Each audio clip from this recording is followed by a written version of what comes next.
Bonjour à tous, comme chaque semaine vous écoutez le MN News et pour ce troisième épisode on va commencer avec Yuki Holder qui débarque sur Wakanim à partir du 2 octobre. Pour quitter sa calme petite ville de campagne, Tota doit d'abord réussir à battre sa tutrice Yuki Hime, une grande magicienne. La série sera en simulcast et la diffusion en stream sera gratuite.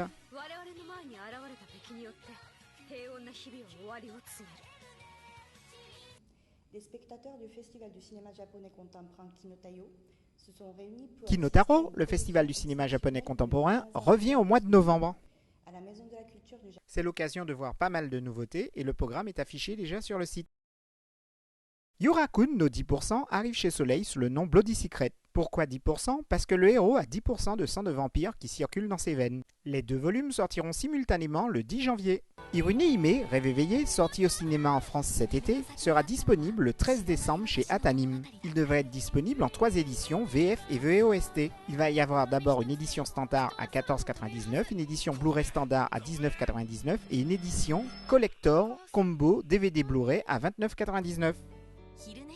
Sous le ciel de Tokyo est un manga historique fait par un vrai passionné d'aviation. Il raconte en 1943 à Tokyo le quotidien ordinaire d'un couple à une époque où la vie et la mort se côtoient.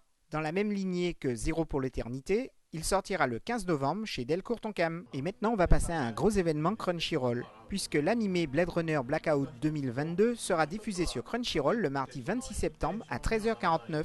Il faut savoir que ce court-métrage animé est chargé de faire le lien entre le film Blade Runner de Ridley Scott de 1982 et le film Blade Runner 2049 de Denis Villeneuve qui sort au cinéma le 4 octobre. On va poursuivre avec l'anthologie de l'Attaque des Titans qui est prévue chez Pika pour le 11 octobre. En fait, c'est un recueil qui réunit plusieurs grands noms du comics américain qui va rendre hommage au manga L'Attaque des Titans. Et on va conclure cette page française avec un spécial Paris Manga. C'est ce week-end qu'a lieu l'édition de rentrée de Paris Manga et voici un petit résumé vite fait. On va démarrer avec Kunihiko Ikuhara, le réalisateur de Sailor Moon R, Sailor Moon S et surtout la série Utena pour lequel il a eu le prix de la meilleure série. Ensuite, vous pourrez vous faire dédicacer votre exemplaire du manga Sherlock Holmes de Kurokawa par Jay. Takahiro Yoshimatsu, lui, a été animateur sur Dragon Ball Z, mais il vient surtout en tant que character design et directeur d'animation sur la série Hunter x Hunter et Overlord. Et on va conclure la partie dessinateur avec Shigeru Fujita, character design de la série Monster.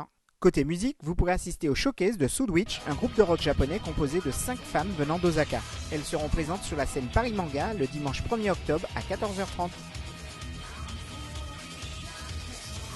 Brinder est un groupe de heavy metal power metal qui sera en showcase et en dédicace samedi 30 sur la scène 1 de Paris Manga.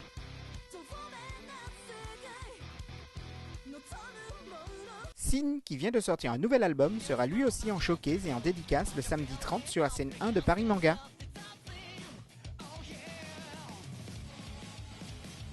Et maintenant on va passer à la minute de l'otak avec deux petites merveilles. Berserk, qui à l'occasion de la sortie du tome 39, va avoir droit à une édition limitée à 20 exemplaires de la tête de Zod en trophée. Son prix, accrochez-vous bien, 129 600 yens. Bon, en fait, ça fait 980 €. Et c'est une série super limitée. L'illustration de Lelouch et de Suzaku, qui a été fait pour le artbook Clamp Mutuality Code Geass, a été transformée en figurine par Bandai. Elle a été créée pour commémorer le 10e anniversaire de la série Code Geass. Sa taille, 24 cm, son prix, 21 960 yens, soit à peu près 226 €. On va démarrer la partie japonaise en restant sur Code Geass. Le premier film de la trilogie, La Voix de l'éveil, est prévu le mois prochain au Japon. Le second film, La Voix de la rébellion, lui sortira en février 2018. Et le troisième film, La Voix impériale, est prévu pour mai 2018. A noter que pour chaque film, les spectateurs recevront des goodies inédits.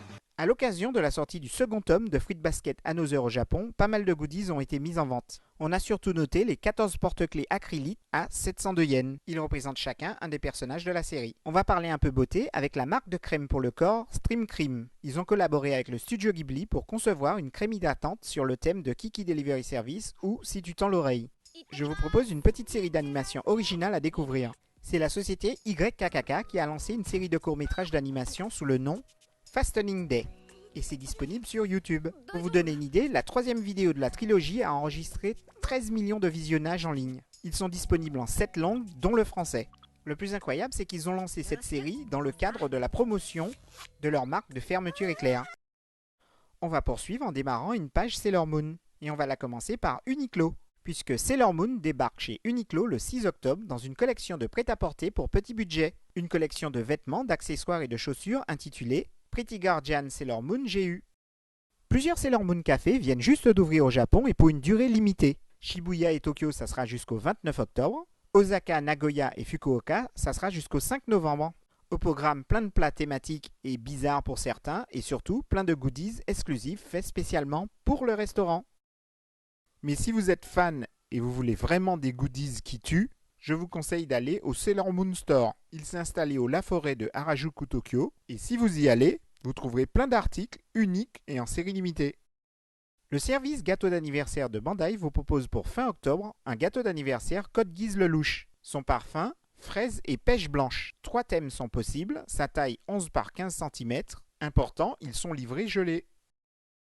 Pour la partie sexy de l'émission, on va rester sur Code Geass avec des sous-vêtements proposés par la marque Super Groupie. C'est une édition limitée qui a été faite pour le film. Elle sera mise en vente mi-octobre au prix de 8800 yens. Le n'importe quoi de la semaine, c'est le nuage magique de Sangoku en coussin. Il pèse 4 kg et mesure 45 cm. Vous pouvez dormir dessus et accessoirement monter dessus pour pouvoir l'utiliser comme un nuage magique.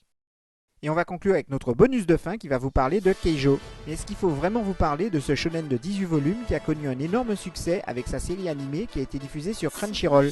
Une jeune gymnaste, exceptionnelle mais très pauvre, décide de faire du Keijo. Il s'agit en fait d'un jeu de lutte où on peut utiliser uniquement son postérieur et sa poitrine pour pouvoir faire tomber à l'eau son adversaire. Eh bien sachez qu'au Portugal, une vraie fédération a été créée. Bon, elles ont du rembourrage au niveau de la poitrine et des hanches, mais on y est presque avec des équipes qui sont composées de 3 et 4 joueuses pour des manches qui durent 10 minutes. Voilà, c'est tout pour la semaine et rendez-vous mercredi prochain.